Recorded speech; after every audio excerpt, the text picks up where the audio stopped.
love it. We love it. Tonight's going to be fun. We want you to enjoy yourself. We want you to have a casual evening. And, I want to start off just by saying a few words. Ronald Reagan said that all great changes in America happen at the dinner table. Well, ladies and gentlemen, tonight, the change happens in Hillsborough County at this dinner table.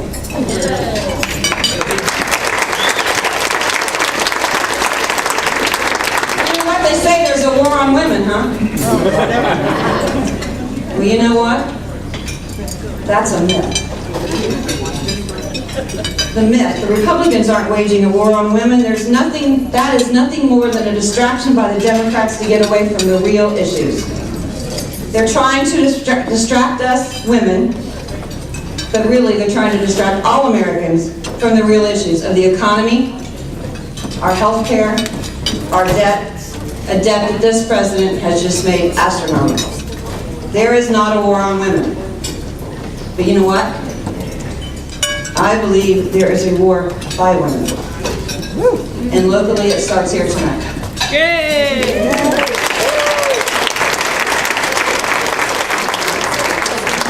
Ladies, you know what we need to do, and men in this room too? We need to rally our troops on the issues that affect our lives. As mothers, thank you, Ann Romney. As housewives, as employees, and as CEOs who face those issues every day. In an election year that I expect to be very close, and I'm sure Herman's going to talk about that, there is no more motivated army in the country. Let me put it this way. There should be no more motivated army in the country than conservative women who realize the future of our families and our jobs are being squandered in Washington. This is a rallying troop cry tonight. This is why we founded the Federated Republican Women's Club here in Hillsborough County, because everyone in this room knows the woman's vote is likely to determine the outcome of the election in 2012. So,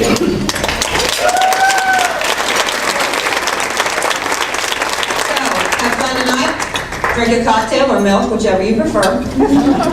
But ladies and men, it's time to get organized. It's time to put our troops on the ground, to get out the woman's vote, to prepare women to run for office, to support women candidates that understand the challenges facing women today. And these are not the made-up challenges by the Democrats, but the real ones. We need to talk about solutions and ideas, both locally and nationally. We need to talk about the true issues, not just the smoke and mirrors. So tonight, I've told you have fun, but you're here for a purpose, and that is to make a commitment to rally the troops and to win the war for women. We are honored to have my good friend Herman Cain. I think Hillsborough is becoming like your second home to Atlanta or something, right? He's going to bring us something. I've never been more honored than to represent him as a state director for his presidential campaign, and it was an honor, sir. We're honored to have him. We're honored to have strong women in this room. And you know what, men? We're honored to have you too, because together we're going to fight for freedom, to vote and have a choice. Together, we're going to leave this room tonight, and remember, Sir Edmund Burke said, all that is necessary for triumph of evil is that good men do nothing. We cannot do nothing. So tonight is the start of the war for women. Remember, with women, we win. Enjoy your evening.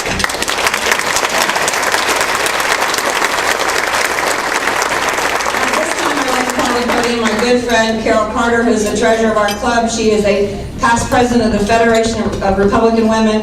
I could go on and on and on with her credentials, awards, and I won't. My good friend Carol.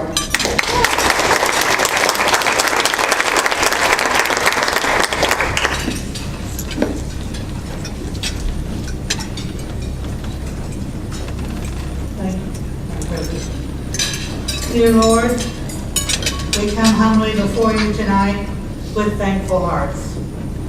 We thank you for America and the freedom we have to worship you. We thank you tonight, O Lord, for your love and mercy.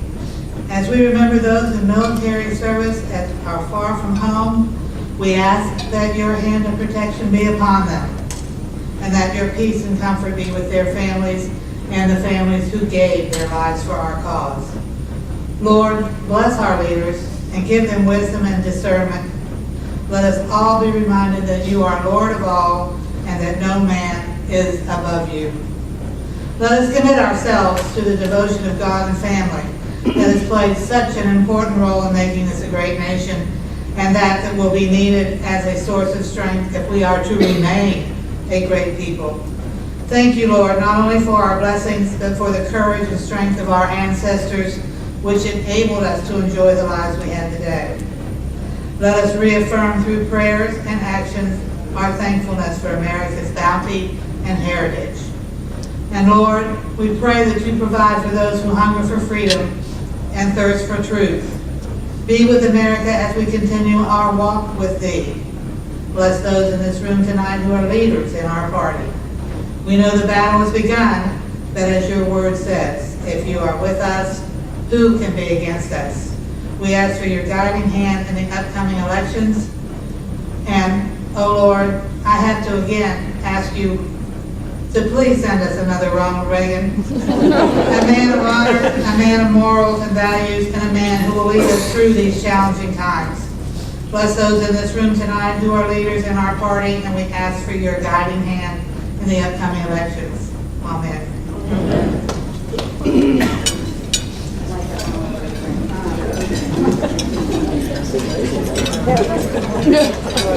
And now we're honored to have many members of our state committee here with us tonight. The Republican Party of Florida's meetings in Tampa this weekend, but I have no more honor than to introduce Hillsboro's State Committee woman, Tina Pike, to lead us in the ball.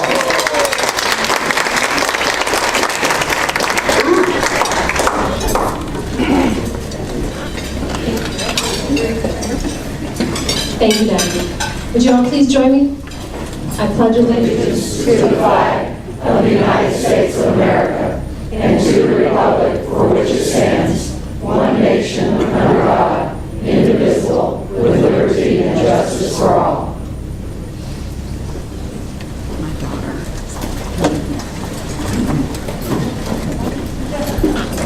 And you're going to hear from this next list just all the strong folks we have in the room tonight. I'd like to call our Vice President April Schiff forward to introduce our elected officials and special guests.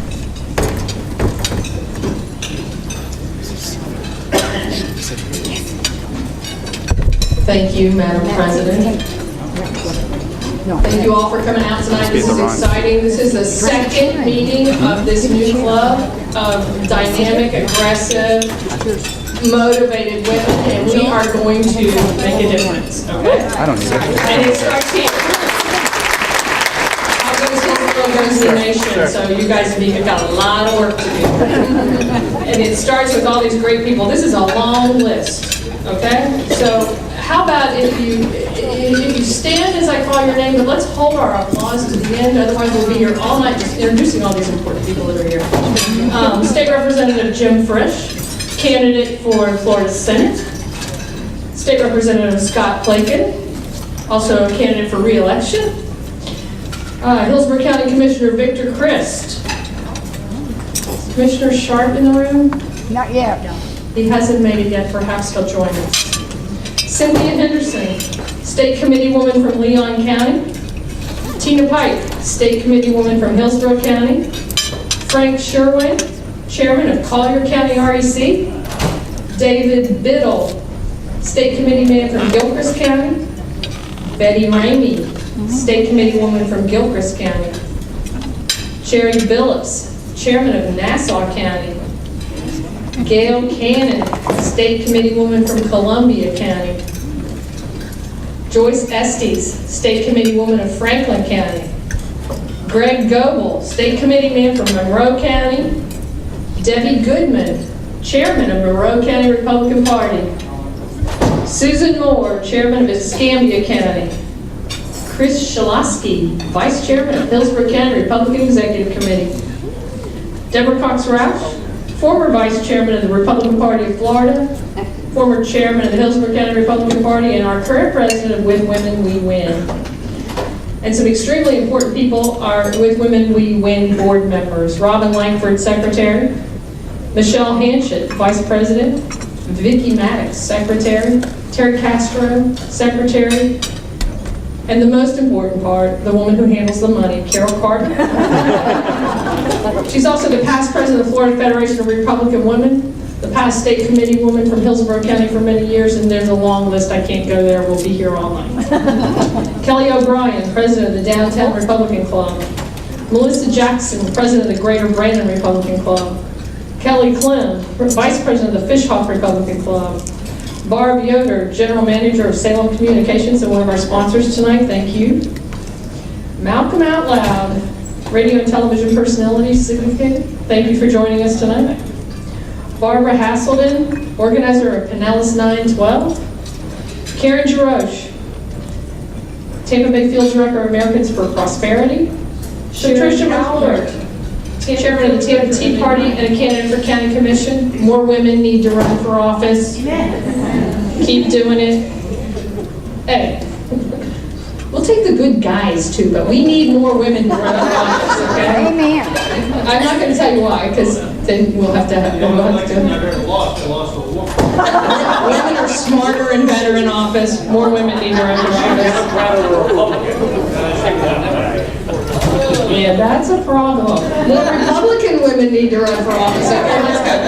And last but not least, Darren Ayers, candidate for Congress. I hope I didn't miss anybody. I did her already. You missed me. All right, thank you all for all you do. Margaret,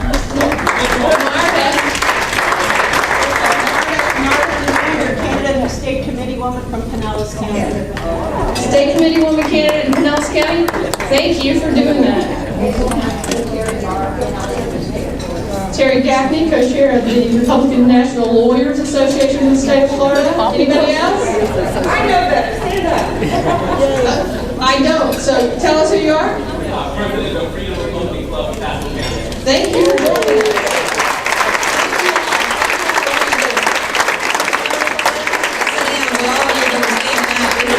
Continue standing because you start the war for women tonight and the leaders in our community. Go home, get involved, get to work, right? Get to work, get on the phone, go get those switch cards out, man. We need to use them. Malcolm says get loud. We're going to take just a few minutes and let the staff serve our dinner. Enjoy your dinner and we'll start shortly. Thank you. I didn't want to get that shot. Those that are here that serve every day and work so hard, we really appreciate you coming in and supporting our vet here in Hillsborough County, so thank you so much. It's my honor to introduce to you a good friend of mine. I'm not sure how many of you know him, although I'm sure after some news today that I hope everybody gets to know him because he took a very strong stand. You're going to get to know him in Hillsborough County because you're going to start connecting a name, not with him, but against him, that I'm not sure you all want to hear. And that name is Castor. He's a husband to Susie. Susie, would you stand up?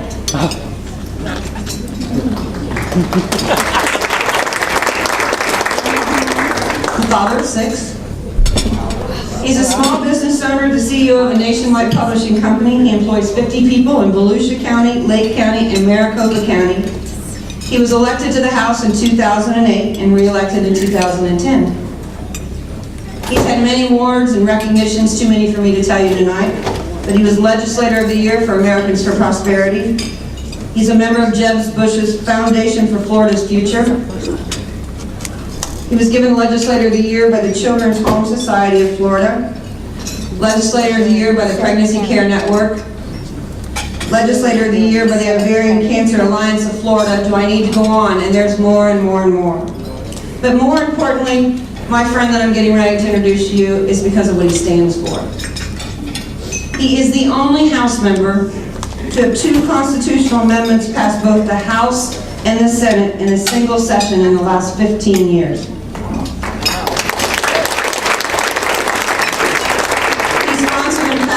He sponsored and passed the Florida Health Care Freedom Act in 2010 to prevent state and federal health care mandates from infringing on the freedom of Floridians to make decisions for themselves and their families. Florida was the first state to file for the 2010 session. Since then, since his amendment, 42 states have filed similar bills and a number have passed.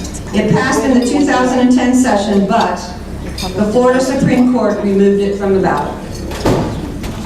Representative Plakin slightly changed the language, passed it again with Senate President Herodopoulos as his Senate partner in 2011, and it will now be Amendment 1 on the Florida ballot in November of 2012, and it will give millions of Floridians the opportunity to have their voices heard regarding health care mandates. We thank you for that, Scott.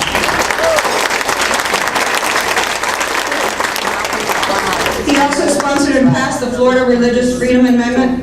That will be Amendment 8 on the 2012 Florida ballot this coming November. Amendment 8 removes language from the Florida Constitution that discriminates against people of faith. He's the first chairman ever of the newly minted Subcommittee on Federal Affairs in the Florida House. He has led the charge crafting legislation to push back on the federal government when they enact laws or rules that infringe on the sovereignty of the state of Florida, guaranteed by the 10th Amendment. Today, he wrote a letter to Governor Scott, because if you all know, last week our three Supreme Court judges that are up for retention vote decided that they were going to, within 6 minutes, file their paperwork and used state employees to do so, which is in violation, we think, of the law. And we thank you because today he sent a letter to Governor Scott and said that should be investigated. And thank you for that. But he's running for office. And his opponent was announced last week. And it is Kathy Castor's sister. So he is here tonight because he's good friends with Mr. Cain, and I will tell you, Scott was the first legislator in the state of Florida to endorse Herman Cain for president. I spent many long hours on that, and it was really a joy and a pleasure. But I said, Scott, you need to come to Hillsborough. Because while we think, and Commissioner Sharp, we know you were going to give it a good old college try. We know how difficult it is. Where is she back there? Mark Sharp just walked in. We just can't seem to beat Kathy Castor because of the way of districting. So you know what? If you really have the dislike for that name, if you really want to get a Castor and you don't think you can get her here, Scott Plakin will take all the help he can get to beat the Castor over in Seminole County and Volusia. Ladies and gentlemen, my friend, Representative Scott Plakin.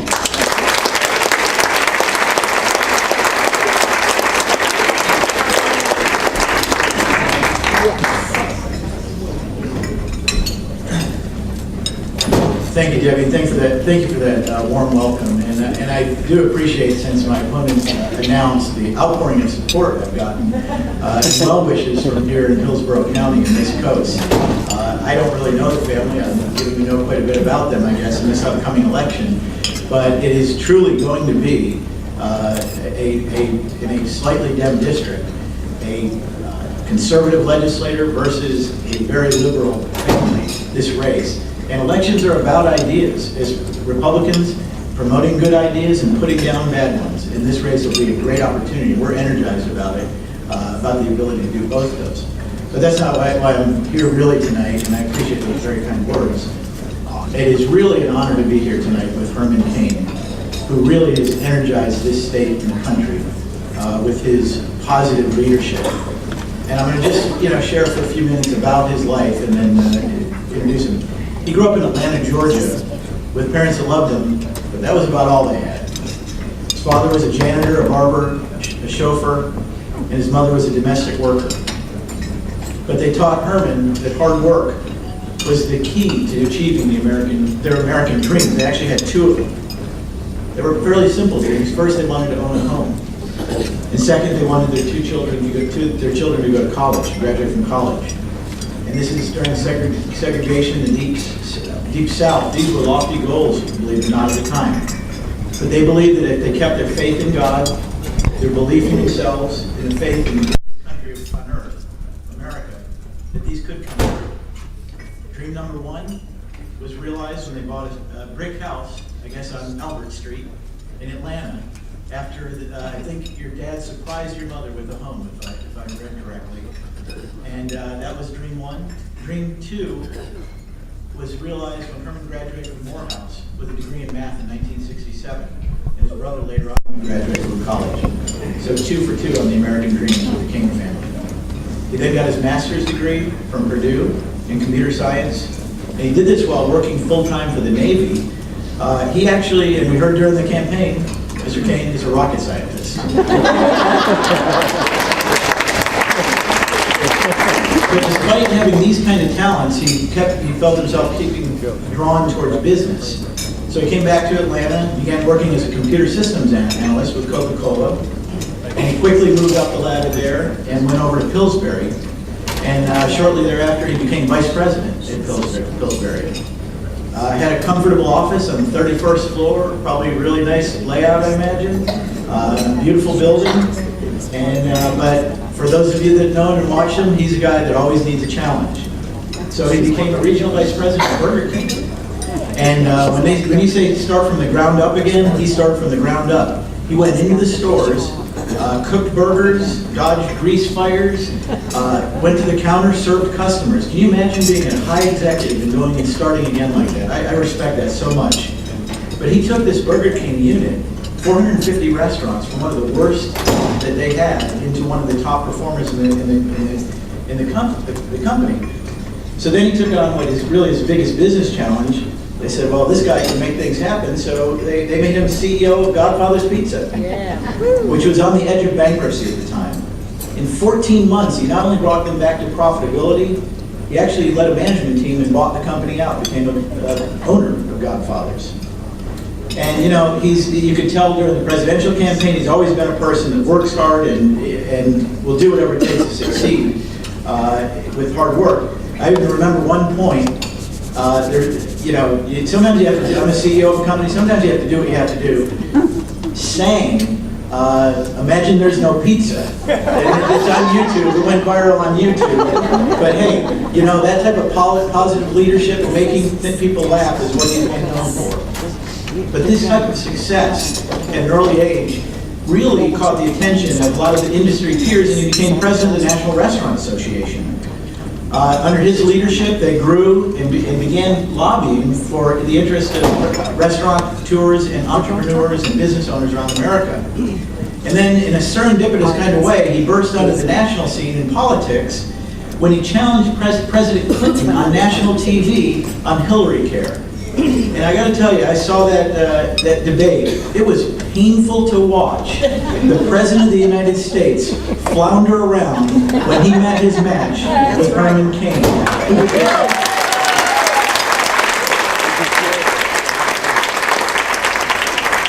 He's there as a citizen and a business leader just trying to protect his employees from this. And the word mismatch would not really do justice to what happened that day on national TV in front of millions of Americans. Those words at that time echoed across the country, and Newsweek, not too long after, named him the primary saboteur of Hillary Care.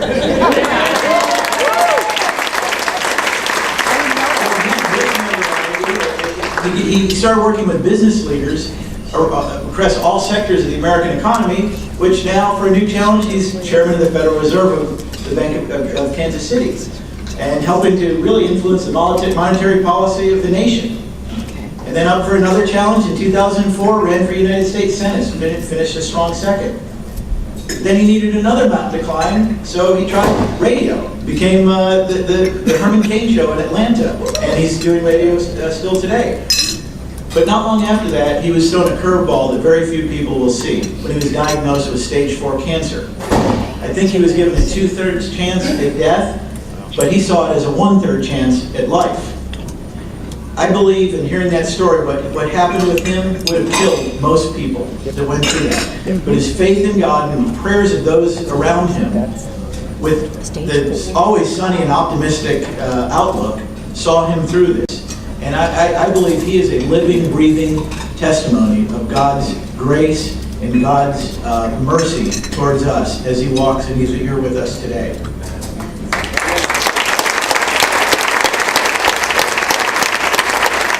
At 65, after surviving all this, he had to decide what he wanted to be when he grew up again. So he thought, why don't I just run for President of the United States?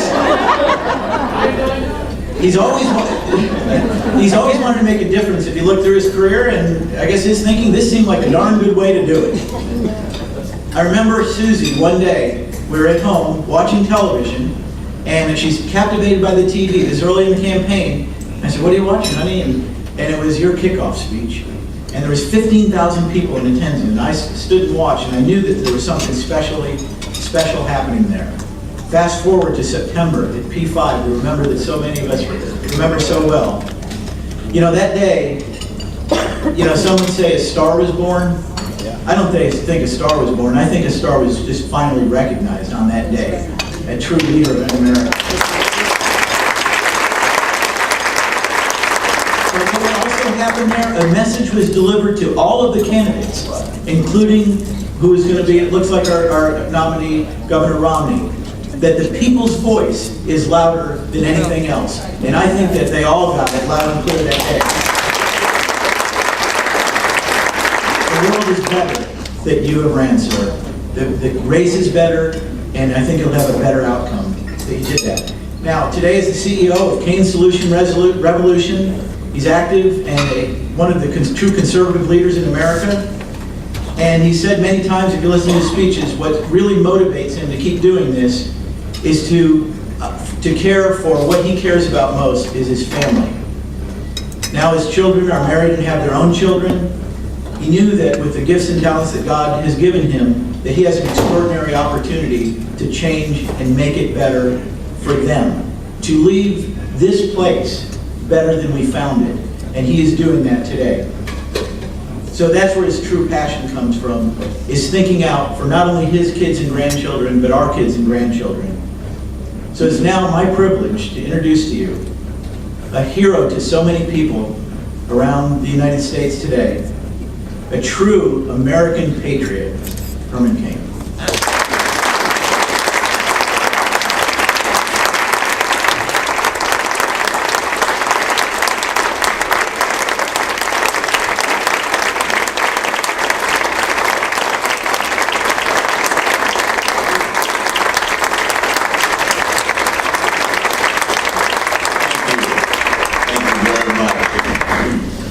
I want to thank Debbie for inviting me along with her committee.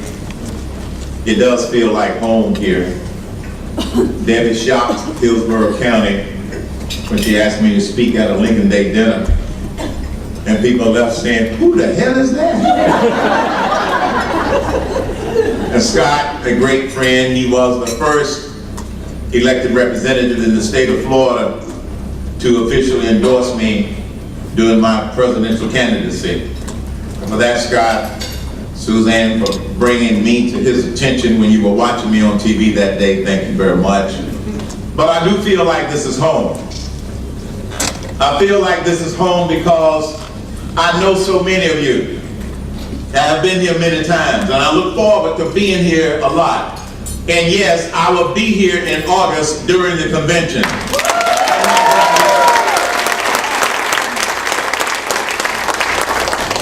In Morehouse College, Dr. Mays used to challenge the young men in Morehouse. When he would challenge us with, let it be borne in mind that the tragedy of life does not lie in not reaching your goals. The tragedy lies in not having any goals to reach for. It's not a calamity. It's not a calamity to die with dreams unfulfilled, but it is a calamity to have no dreams. The American dream is under attack. The American dream is under attack, but the good news is we can take it back.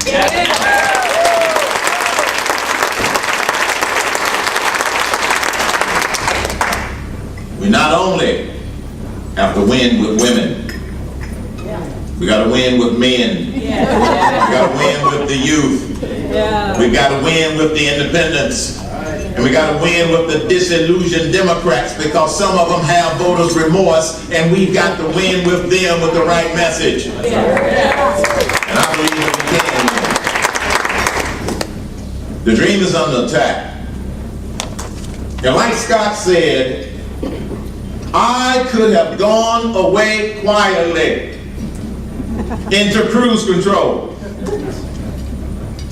I have succeeded, thanks be to God, in a lot of things. The only thing that I've ever failed at was retirement. I haven't figured that out yet.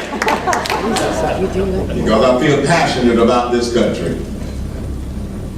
And there are three things that I want to challenge this newly formed, very powerful, impressive women's group with in order to make that impact that I know you want to make. I know many of the members. You, like me, you're passionate about this country. And as I told some students, and I tell students, I was over at USF today speaking to some very enthusiastic, yeah, they taught me how to do this while I was over there. Oh yeah, I couldn't get off campus unless I was able to do this. I spoke over there today. 150 students came out for my presentation to hear the truth. It was exhilarating. But that was about the 8th university that I have visited in the last 6 weeks. Because when people say, well, what is Herman doing now? Why are you still talking? One reporter asked me. The answer was, they are still listening, you dummy.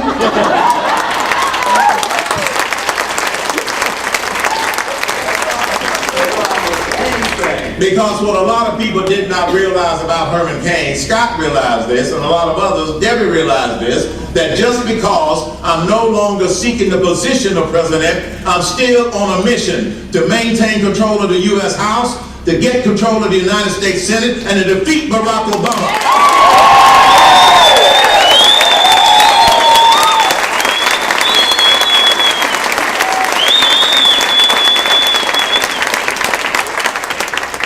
Mission trumps position.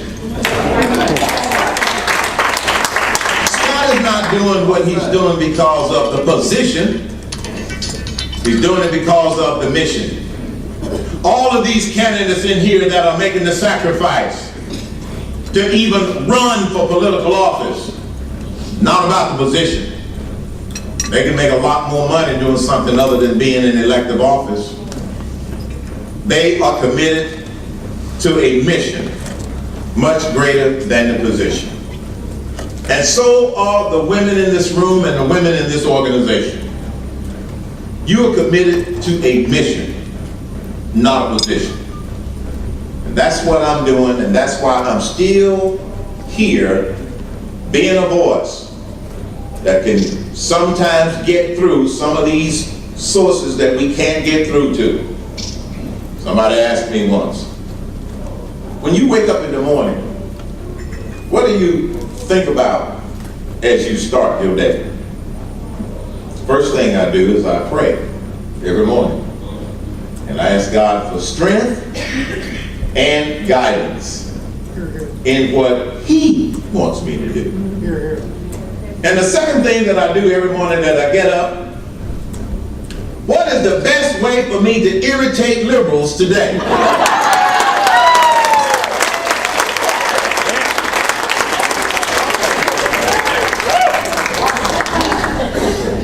And usually all I have to do is go on TV or radio and I irritate the hell out of them. There he is again, telling the truth. But in order for us to win, we've got to do 3 things. In order for with women we win, I love that. With women we win, every word starts with the word W, which stands for war. Because we are in a war against those that want to destroy this country. That's right. And we can win that war. Here are the 3 things that you have to do, we have to do. First, stay informed. Don't be stupid. Stupid people are running America.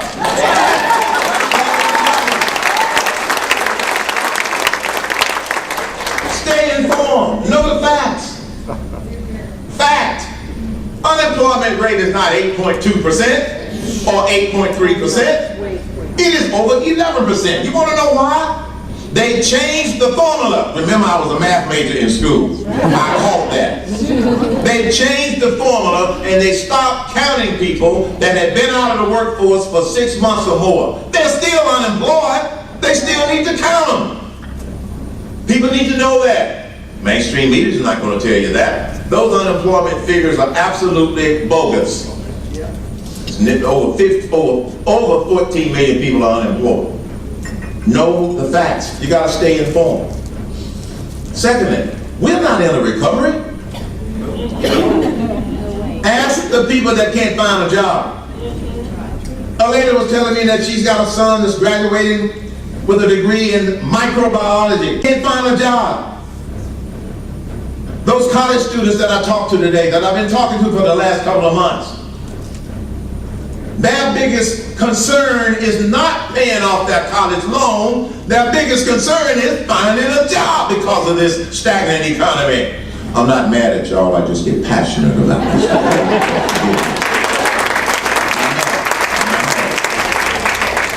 Know the facts. Fact. Our national debt grew $5 trillion the last 3.5 years under President Obama. $5 trillion. When he was a candidate, he promised that it would go down by $5 trillion. But instead, it went up by $5 trillion.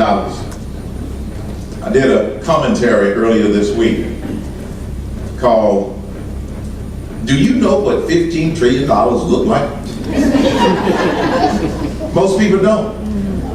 This is why they get away with it. Remember I said stupid people are running America. And this president and his administration are playing on the stupidity or the ignorance of the clueless 50%. Why do you think his approval ratings keep hovering around 45 and 50%? They haven't a clue as to what's going on. That's where you come in, ladies. To help educate people, to help inform people of the facts. This administration and this president, they distract, they deceive, and they divide.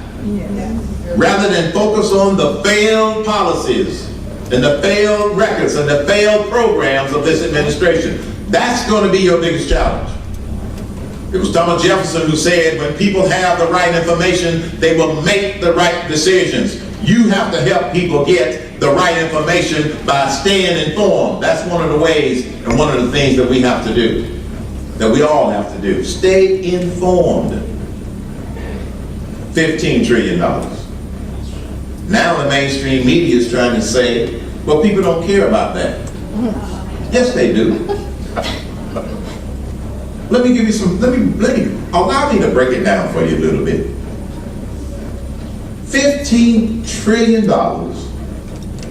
is 15,000 billion, or 15 billion thousands, or 15 million millions. Any way you cut it, we are on a path to financial disaster. That's where we are headed. So stay informed. Know the facts. If you go to my website, hermancain.com, I write a weekly long commentary, and I also write daily short commentaries that you're welcome to read. And I basically take what's in the news and expose the hypocrisy, and expose the lies, expose much of the deception that you see in the mainstream media every day. You will see through it. But the people that you need to impact in order for us to win, they don't see the truth. So stay informed with the right information as part of your war to win with women. So you might add that one in front of it, Debbie. War to win with women. This is a war that we're in. Secondly, stay involved. Your presence and your membership here is a statement to your involvement. Don't give up. Recruit others. Stay involved. As I indicated, many people thought that after the character assassination that they launched against me, that I would shut up, go away, be quiet, and never be heard from again. I'm back.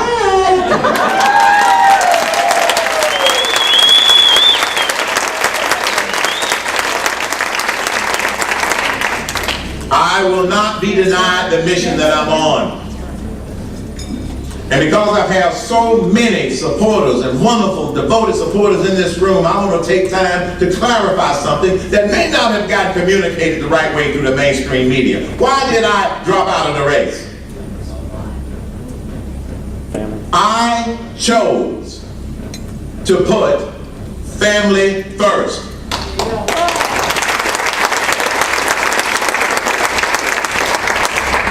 Here's what had happened. 3 weeks in a row, every week, that was a new story of lies. That's what they were lies. Week 1, the media was fixated on the lies. They only took the word of the false accuser. And when you have a situation where you were not there, how do you take a picture proving that you were not there? You can't prove a negative.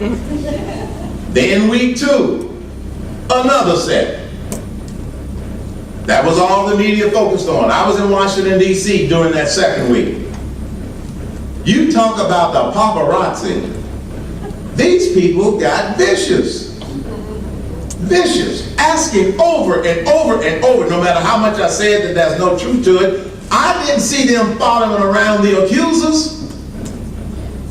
Week 3, here we go again. Now imagine your spouse being in the news and having to hear these lies spun over and over and over and over. My wife said to me one day during this whole process, I hate to turn on the TV on Monday morning. And the conclusion we came to is that it wasn't going to stop. It wasn't that it was painful to me, but it was painful to my family. And I could hear the pain in my wife's voice every night that I talked to her. And when my now 13-year-old granddaughter heard a radio commentator joke about the false accusations, that hurt. So I made a decision to put family first. They didn't ask me to drop out. And contrary to what some people think, my wife of 44 years didn't ask me to drop out of that race. She was willing to endure it, as painful as it was. I did not want to see the pain on her face and in her heart, or the pain that my grandkids were enduring. That's why I made that decision. It was heartbreaking to me, it was heartbreaking to my family, it was heartbreaking to many of you. So I thank you for the support and the encouragement. The reason that they came after me is because of you. You helped to make me successful and tops in the polls for 4 straight weeks. And they finally said, this unconventional black guy is about to win this thing. We've got to do something to create doubt in the court of public opinion.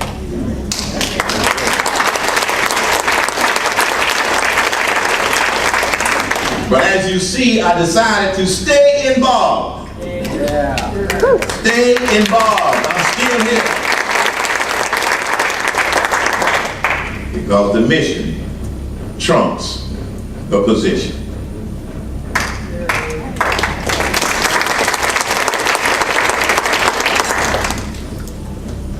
I'm often asked by reporters, are you going to have a prominent speaking role at the convention in August in Tampa? Well, I don't know. They haven't asked me. But I think that there would be a lot of disappointed people if they didn't ask me to have a prominent role at the convention.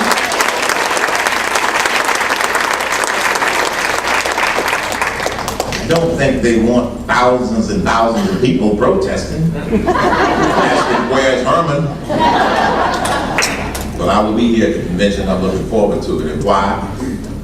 I believe that even though I'm not still in the race, I believe, as I wanted to do when I got in the race, was to help shape the narrative, truly fix stuff, rather than continuing to rearrange the chairs on the deck of the Titanic.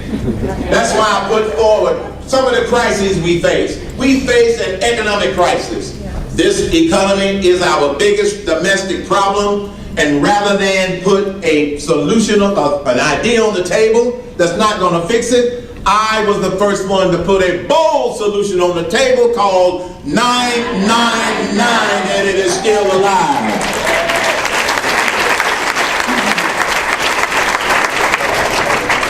Many of you who've been on my website, you've seen 999, the movie. It's only 5 minutes long if you haven't seen it. 999, the movie. It explains it. You watch it once, twice, you understand it as well as I do. And we have a 999 adoption program for people running for federal office. We now have 35 people running for federal office who have adopted 999 as part of that platform. You know, we figure that if you get them to adopt it before they get elected, then you got something more to hold their feet to the fire. Now, all of them may not get elected, I don't know, but I'm glad that some of them are grabbing hold of it, and it has become such a popular solution. I can't walk down the street anywhere in America or walk through an airport or go in a restaurant and people do not start saying 999. That's the 999 guy. Herman Cain, Mr. Cain, you're the 999 man. Keep it alive. I said it is going to stay alive. That's why I'm out here. Because if we are going to change Washington, D.C. from the bottom up, we're also going to have to get real solutions from the bottom up, because they're not going to come from the top down in Washington, D.C. That's why we're still doing this. And coming out May 2nd, we have a book. Guess what it's called? 999, an Army of Davids. We are up against Goliath in Washington, D.C. Not all of them are part of the Goliath, but the good ones there are outnumbered. That's why your organization, With Women We Win, the Republican women, the conservative movement, all of the various organizations out there, we are up against Goliath. That's why we've got to have an army of Davids involved consistently, not only before they get elected, but after they get there. The former senator who popularized the statement, Eric Dirksen, who said, when they feel the heat, they will see the light. The Army of Davids on the economy got to be the heat. The Army of Davids on stop the spending, it's got to be the heat. The Army of Davids on rebuilding our military after it has been gutted by this president, we've got to be the Army of Davids.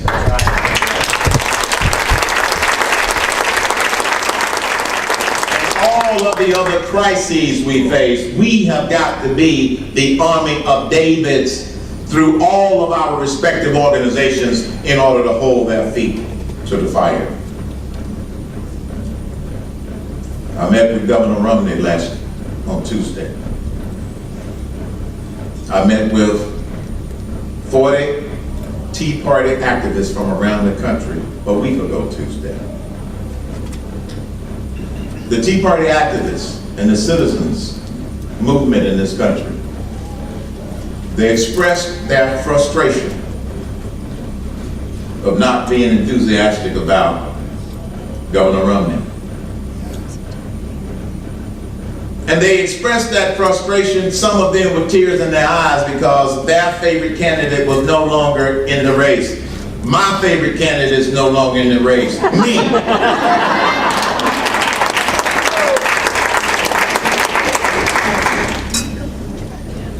But I encourage them to keep their eyes on the mission. So someone asked me at the table, well, how's Newt doing? Because I did endorse Newt.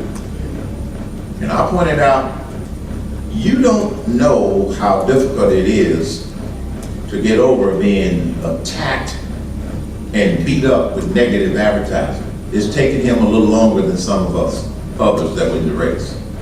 But I think he's getting there, because he has said of late, like I have said all along, I am going to support the Republican nominee. And we all have some healing to do. And every time I think about not supporting the Republican nominee, I look at who's in the White House and come to my senses.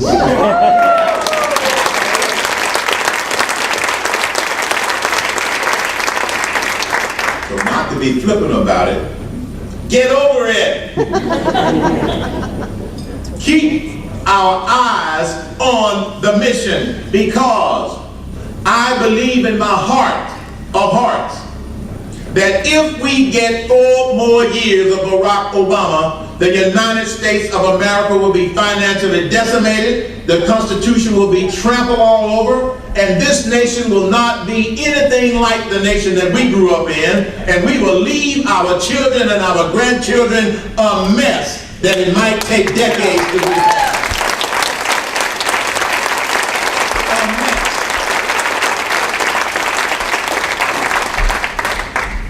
Since it looks like Mitt Romney is the presumptive nominee, I'm often asked by reporters, can he win? Yes. If. Yes. There are 2 big ifs that you can help him with. The first if, and this is what I talked with him about last Tuesday, sharpen your message. The speech he gave Tuesday night, many people said that was one of the best speeches that he gave.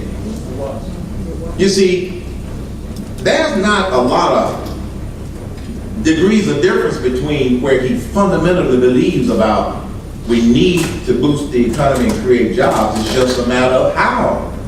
And this sort of thing is how he articulates it to connect with people. And the speech Tuesday night, it wasn't just me saying it was one of the best ones that he had given. Even some of the commentators on the news channels commented on how he connected better in getting the message across. And he's starting to do that. What I found from my meeting on Tuesday is that, well, he will listen. And his staff that we have a good relationship with, also, they get it about the grassroots. They get it about the people in the trenches. They get it. And so we know that he has surrounded himself with people who understand that they can't win without women, or blacks, or men, or Hispanics, or anybody else out there. So that's the good news. So yes, Mitt Romney can win if, and the first one is sharpen his message. The second, if he can help heal the hard feelings that are out there, which he's got to do. Leaders, that's what leaders have to do. They have to step up. They have to step up. And also, if through many of his surrogates, he's able to connect with 5 critical groups that I believe we need to connect with. This is part of your challenge and your charge. There are 5 critical groups that we need to connect with as a party, as a women's organization, in order to win. First, the base. Conservatives and Republicans. I made sure that I told Governor Romney, don't assume that you automatically get conservatives and Republicans, because they will stay home on you. They did it with John McCain to the tune of about 6 million people. We cannot allow that to happen. Which gets back to why he's got to do the first if. Everybody knew I was going to do a seminar on how we win, but I hope the base. That's where you can be a big impact. Give people the same message that I gave them. Folks, you got to get over this. Think about the alternative. and paint a picture of what this country's gonna look like if Obama gets 4 more years. Do you know what the motto or the attitude is within the Obama administration as someone who worked there, shared with me confidentially? Stop us if you can. This is how dangerous, and yes, I hope the media heard it, this administration is. See, when you're not running, you can say whatever the hell you want.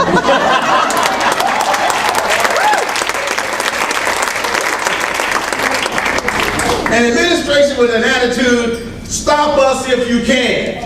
Give them 4 more years and they'll be unstoppable, because it takes 5 years to get stuff through the Supreme Court.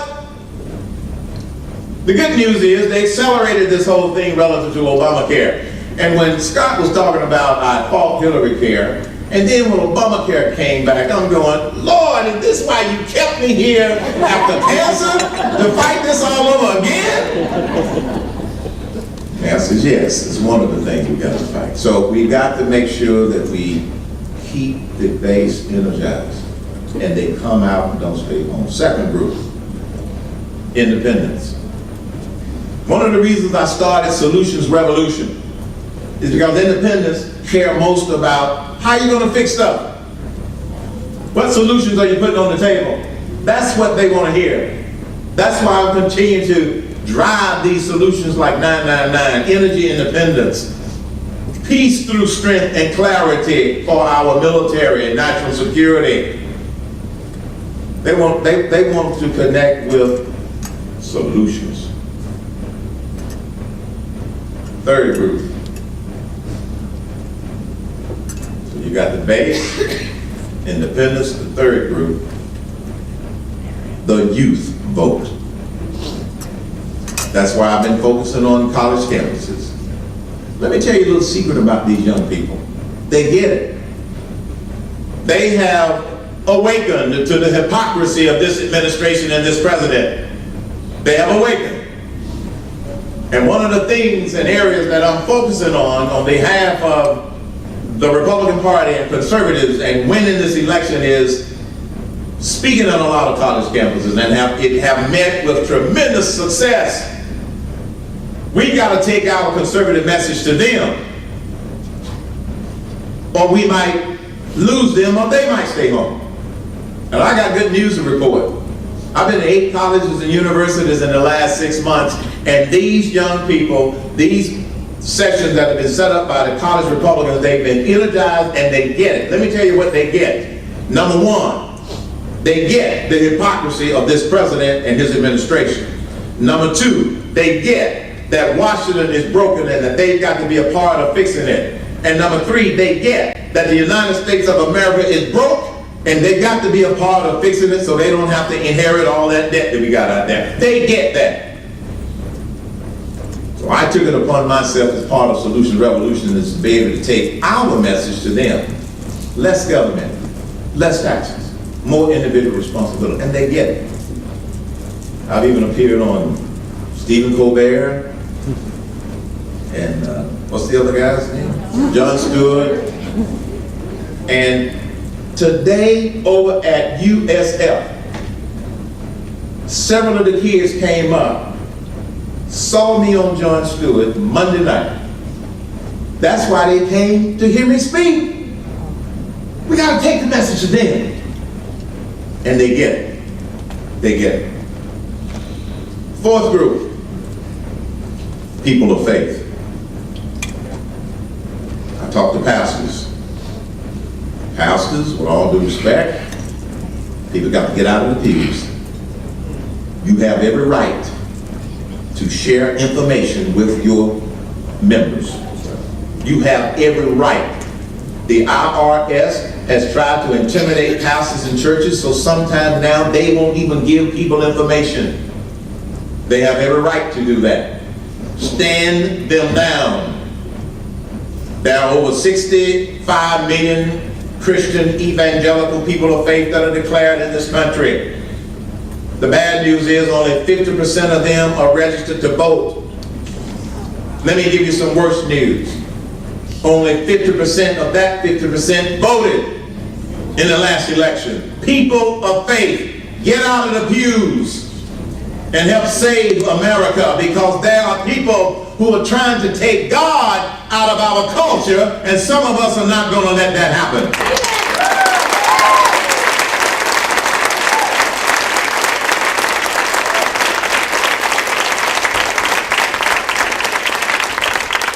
I'm not mad, I'm just passionate. My wife says, sometimes you sound like you're an angry black man. No, dear, I'm just passionate about this. And then the fifth group, still writing? Okay. She's taking notes so Debbie, she can give you this. Fifth group, disgruntled Democrats. I'm still on the radio. I substitute for Neil Boyce, as some of you all know. And I'm a guest on his radio show every Monday and Friday from 10:30 to 10:50.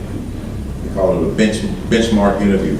And some people know that I'm going to be on and they tune in. And let me tell you what I learned from being a radio talk show host.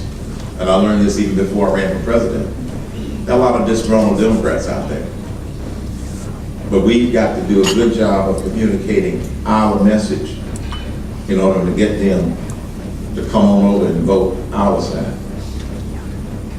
And there are estimates which are incorrect about how many blacks and African Americans are going to vote for Obama. Let me tell you folks, I have my own unofficial poll. 95% of the black people in America are not going to vote for Barack Obama this time because of the color of his skin, nor are all of the white people that voted for him because of the color of his skin. And I can tell you right now, I believe that if we do our job, my brother, from the Frederick Douglass Freedom Republican Club. Freedom Republican Club, we do our job.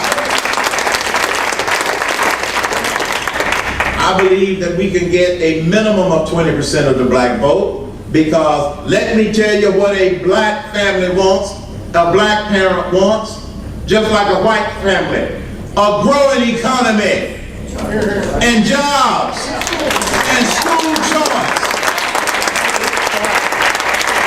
Black people are tired of sending their kids to fail in inner city schools. But now they may not always express it openly on TV, but they call my radio show because nobody can see them. And they express it. I go to a very large black church in, sorry Debbie, I apologize. Debbie told me to be done at 9 o'clock, but I just kind of got fired up. I'm almost done. And I go to a very large black church in Atlanta, Georgia, called Antioch Baptist Church North. And we have over 13,000 members. And it's a very large it's a very large multiracial church with 99.99 blacks and 0.9 whites. That's diversity. And I've been on the radio for over 5 years, and I'm conservative. I freely express my conservative views and values. And I would have members of the church come up to me: Mr. Cain, yes, I listen to your show. Thank you. I like what you have to say. Ooh, thank you very much. I'm glad you listen and you like what I have to say. So is it causing you to think a little differently? Yes. And then I'll say, why are you whispering? They want to avoid the intimidation factor. They want to avoid the intimidation factor. And when they do these exit polls coming out of precincts that are located in black communities, and you got somebody out there with a clipboard asking, how did you vote? Do you think they're going to say that they voted for the Republican candidate? No, I don't believe those exit polls. I know from talking to people, meeting people, and listening to people that we've got an opportunity in the black community and the Hispanic community if we get our message right and take it to them.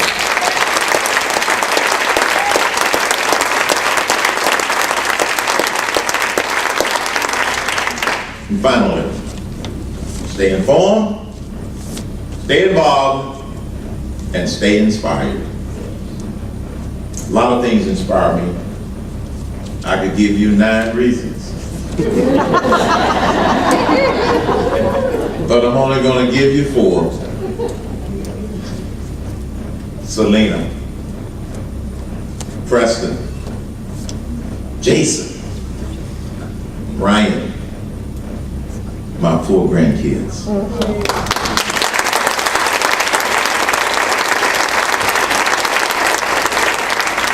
Not about us. It's about the grandkids. That's right.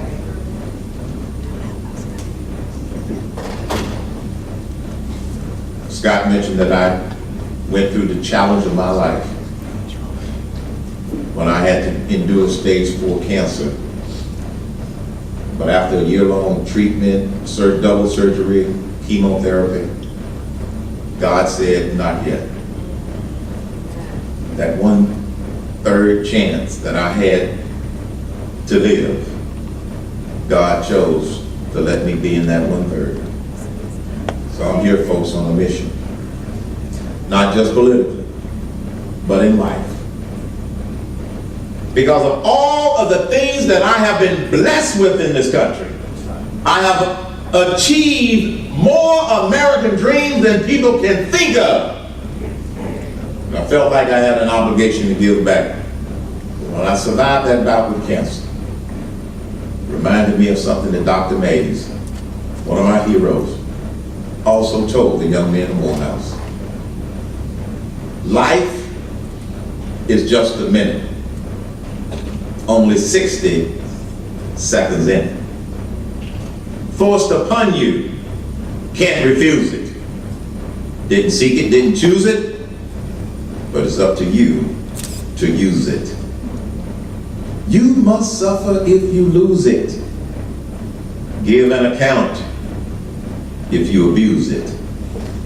Just a tiny little minute, but our eternity is in it. God bless you. Thank you.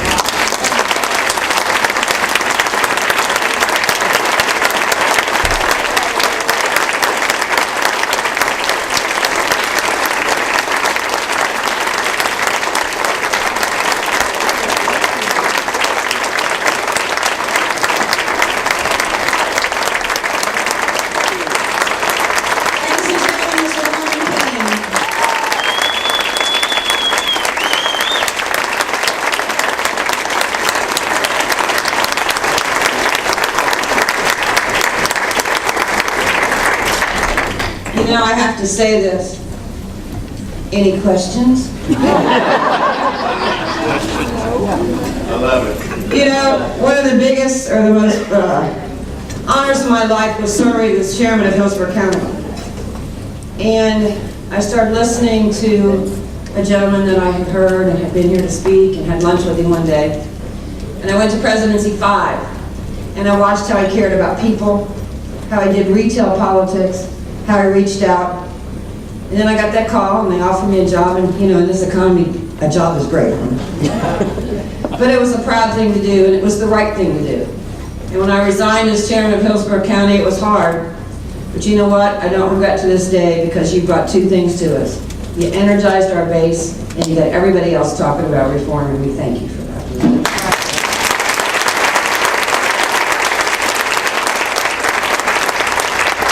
We've got just a few announcements, so what do you think, guys? We want to do this every month. You know, when I was chairman, we did the summer dinner series, and the Marriott has been great to us. Thank you very much. And so we hope the next month to bring you a surprise speaker, and in June, a Senate forum, Senate candidate forum, and we're just going to keep things rolling. But Robin's got a few announcements about some upcoming events. It's really not fair to have to get up here after what he had to say, right?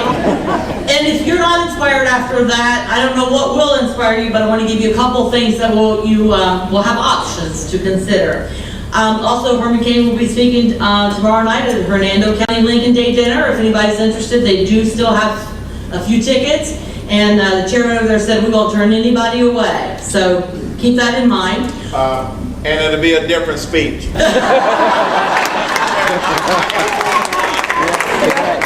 And also, here in our great city, RPOF Quarterly is actually going on. So if you are local here and you've never attended because it's too far away, please go over and enjoy that. There's a lot of things that are happening you can set in and you can listen and learn about how things are happening at RPOF that affects us here locally as well. Also on Saturday, Debbie is working with her group, Restore Justice. And you know, we always talk about when it comes to election time, we don't always have all the information easily obtainable for judges. This particular group is giving out information of how you can look up information about justice. And this is a very important election that is coming up. We'd encourage you to look into that and see if you could go over. It is actually happening on Saturday. And it's right over here at the Grand Hyatt, right across by the Causeway. So if you need information, talk to Debbie after this is over and she'd give you a little bit more information. Another thing locally that is going on, the Greater Brandon Republican Club, along with the Alfio Republican Club and Republican Club of Plant City, is hosting an end-of-session picnic. That's a lot of fun. They invite all the candidates. It's a great time to get out, spend some time with people over on the east side of the county. But a lot of people attend, a lot of candidates. So we encourage you to find out, information about that. We've got a couple of the club presidents here tonight, but they were introduced. But we'd encourage you to consider doing that. That's in Plant City. And then, of course, this group that Debbie is the president of with Women Who Win. We meet the first Monday of every month, and we're meeting here. For those of you that are local, we'd invite you to come back, spend some time with us. As she mentioned, we are looking at having some type of a dinner series every month to keep you engaged, to bring candidates to you that you can meet, and also just to give you information to help you go out into your neighborhoods and to the grocery store and to the church, sharing information about candidates that will work in the way that you, as a voter, want to see be elected. So again, we ask you to stay tuned. Look forward to seeing you at some of these events, and thank you so much for coming tonight.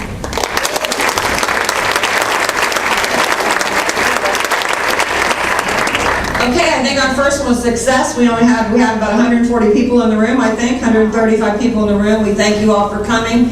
I will tell you that the next meeting that we're going to have May the 7th, which will be very interesting, it's Choose Your Candidate. But we're going to be honored to have all of our female candidates from Hillsborough County and our incumbents attending that meeting and speaking to us. So ladies, and we do have associate membership too, men. You can join our club too. Remember, with Women You Win in many different ways, okay? We welcome you all to come. Mr. Cain is going to be doing an interview afterwards with Malcolm Out Loud, and I encourage all of you, if you've never watched Malcolm on the internet or you've never seen his show, I'm now one of his experts out loud, and so I can get out loud too.